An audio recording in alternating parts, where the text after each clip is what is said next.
E aí, galerinha, tudo bem? Hoje nós vamos falar sobre partes do conjunto dos números naturais. Um nomão, né?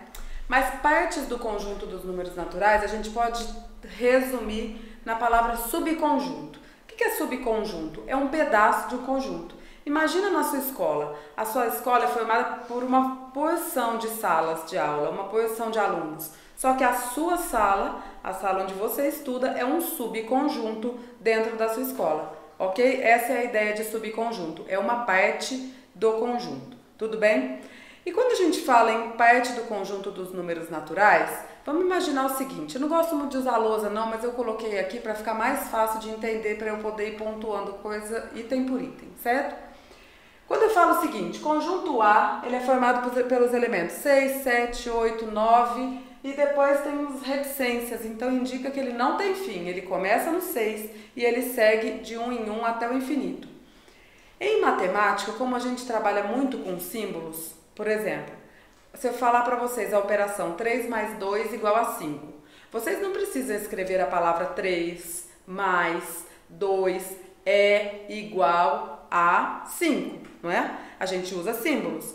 O número 3, o x que é o mais, o número 2, os dois risquinhos que representam igual e o algarismo 5. Pronto, isso está resumido a frase que eu disse agora mesmo. Então, em matemática, a gente consegue usar símbolos para representar algumas coisas que a gente quer. Então, por exemplo, o conjunto A, 6, 7, 8, 9, 10 até o infinito. Como é que a gente escreve isso em linguagem simbólica? Então, olha só.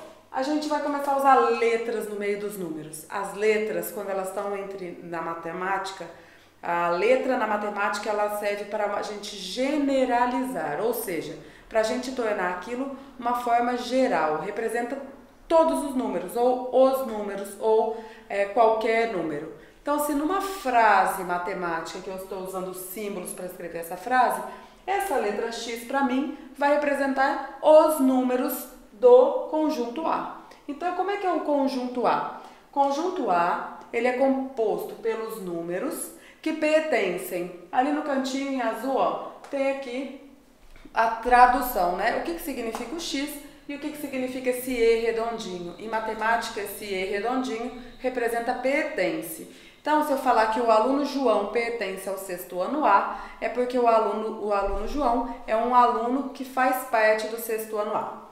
Então, os números que pertencem ao conjunto dos números naturais com a seguinte condição. Os números têm que ser maior que 5. Se eles são maiores que 5, então quem são? 6, 7, 8, 9 e assim vai até o infinito.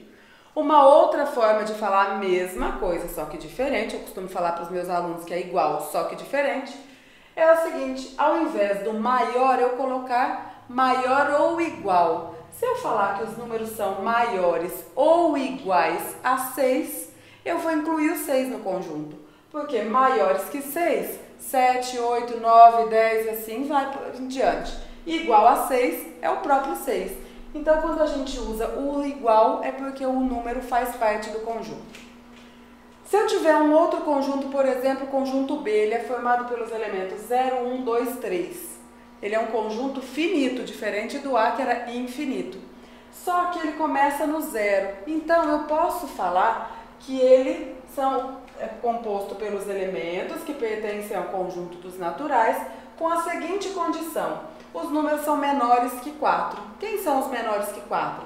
3, 2, 1 e 0, certo? Então, ele vai terminar, se eu pensar em andar, né, em ordem decrescente, ele vai terminar no 0.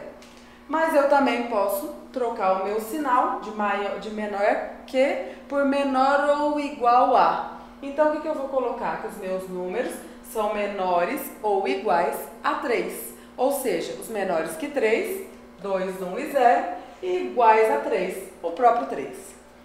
E o terceiro modo de indicar um conjunto é quando o conjunto também é finito, mas ele está no meio dos números naturais. Tem números antes e tem números depois, mas o meu conjunto, nesse exemplo, começa no 4, termina no 7. Então, se eu pensar, eu posso falar que são os números, ó, conjunto C são os números que pertencem ao conjunto dos naturais, tá o quê? Ou seja, com a seguinte condição, que os meus números estejam entre é no meio, então por isso que eu coloquei o X no meio, entre quem? 3 e 8? Os números que estão entre 3 e 8 são exatamente 4, 5, 6 e 7. E esse símbolo de menor, todo mundo virado para lá?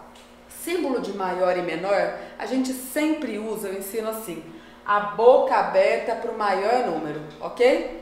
O maior número é a boca aberta. Pensa bem, se você tiver um sorvetão e um sorvetinho, qual você vai querer? O sorvetão? O grande, não é? Então, a boca aberta vai estar virada pro número grande. Por isso que a gente usa dois sinais de maior virados para o maior número. Dois sinais de menor virados para o maior número. Ou então, eu posso trocar esse menor por menor ou igual. Quando eu troco por menor ou igual, eu vou incluir lá no meu conjunto da escrita simbólica os próprios elementos, o 4 e o 7.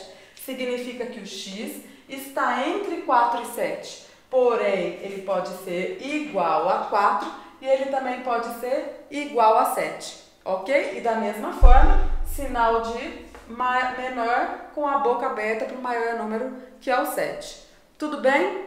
Ó, se tiver dúvida, meu e-mail está aqui embaixo, manda mensagem, Ana Paula, tia Ana Paula, perguntem as dúvidas que a gente vai esclarecendo, ok? Um beijo e até o próximo.